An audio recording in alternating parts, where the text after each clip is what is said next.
And the U.S. is expanding its military presence near the Middle East as a show of force. A second aircraft carrier is now on its way to the eastern Mediterranean. ABC's Elizabeth Schulze joins me now from the Pentagon with more on that. Elizabeth, what do we know about this second aircraft carrier? Hey, Diane. Well, Defense Secretary Lloyd Austin ordered the USS Eisenhower to depart for the eastern Mediterranean. That order was on Saturday, and it'll take about a week to arrive. This is a massive show of firepower from the U.S. It comes along with the USS Ford, which is already in that region.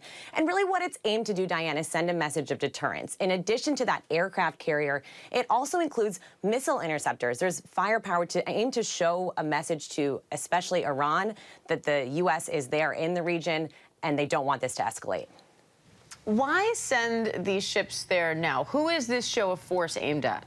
Right, so Iran and Hezbollah, and that message has been explicit from Defense Secretary Austin. In the statement, he said that this is aimed to show that any hostile actor that's trying to take advantage of what we're seeing between Israel and Hamas just don't. And that's something we've heard across the administration, Diane, this attempt to try to say the U.S. is backing Israel's defense right now.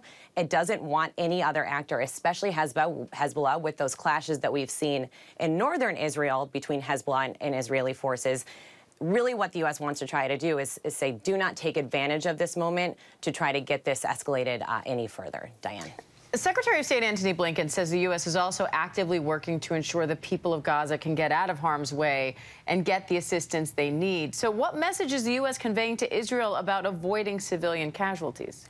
You know, and publicly, the message from Secretary Blinken and President Biden and across the administration is that the U.S. fully supports the right of Israel to defend itself against the atrocious attacks by Hamas. But of course, there is this question of, as Hamas has escalated its airstrikes, and we've been talking about it, that humanitarian crisis in Gaza and the human loss of life, and how do you avoid those civilian lives lost? And essentially, what Secretary Blinken said is he understands and hopes and expects that Israel will continue to follow the rules of war, the international rules of law that would minimize human life losses. And we saw in a statement, Secretary Blinken said overnight that he hopes that the U.S. can continue to provide the aid that's needed to people in Gaza. So that's food, that's water, that's continued support for hospitals that have said that they need help.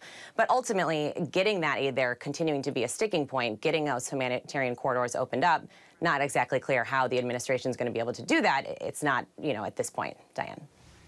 Now, Egypt's president has accused Israel of collective punishment and has made clear that he doesn't want refugees from Gaza flooding into his country. So what else has come out of Blinken's meetings with Arab leaders, and what's the solution here? Well, and these have been tense exchanges between Secretary Blinken and some of those other Arab leaders. We understand that the meeting with Saudi Arabia's Crown Prince, Mohammed bin Salman, he left Blinken waiting for hours before it even started. In the meeting with Egypt's president, the exchange was very obviously tense. And part of the reason for that, Diane, is that these Arab leaders are calling for a de-escalation. They want, in many ways, a ceasefire between Israel and Hamas. And that's not something that the Biden administration is backing right now. The Biden administration continues to say that Israel has a right to continue these strikes against Hamas.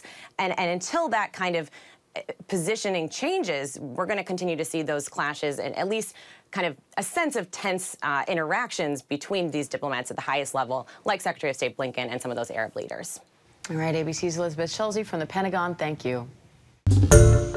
Hi, everyone. George Stephanopoulos here. Thanks for checking out the ABC News YouTube channel. If you'd like to get more videos, show highlights, and watch live event coverage, click on the right over here to subscribe to our channel. And don't forget to download the ABC News app for breaking news alerts. Thanks for watching.